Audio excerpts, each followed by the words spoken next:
রাত 8:30টায়। 4 ম্যাচে 3 জয় তুলে নিয়ে পয়েন্ট টেবিলের শীর্ষে আছে সাকিব আল হাসানের কলকাতা। পাঞ্জাবের বিপক্ষেও সহজেই জয় পেয়েছে দুবারের চ্যাম্পিয়নরা।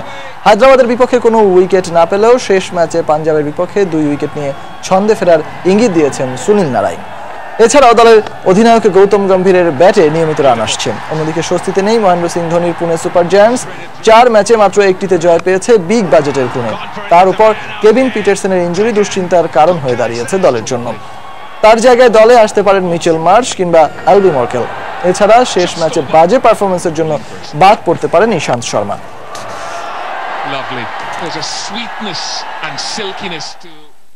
এদিকে শনিবার দিনের দ্বিতীয় ম্যাচে কিংস 11 পাঞ্জাবকে 5 উইকেটে হারিয়েছে সানরাইজার্স হায়দ্রাবাদ।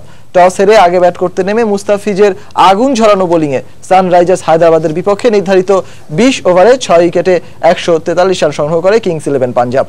জবাবে ব্যাট করতে নেমে 5 উইকেট ও 13 বল হাতে রেখেই জয়ের লক্ষ্যে পৌঁছে যায় মুস্তাফিজের হায়দ্রাবাদ।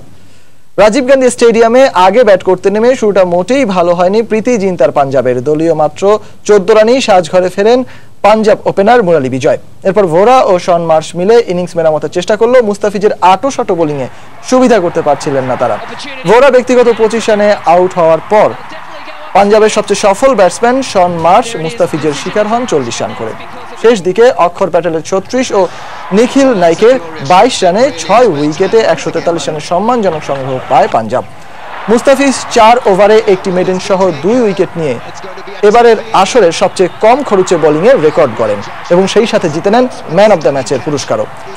জয়ে ব্যাট করতে নেমে উড়ন্ত সূচনা পায় সানরাইজার্স হায়দ্রাবাদ। উদ্বোধনী জুটিতে ধাওয়ান ও অধিনায়ক ওয়ার্নার মিলে করেন 90 রান। ওয়ার্নার 59 ও ধাওয়ান করেন 45 রান। শেষ পর্যন্ত 5 উইকেট হারিয়ে জয়ের লক্ষ্যে পৌঁছে যায় হায়দ্রাবাদ।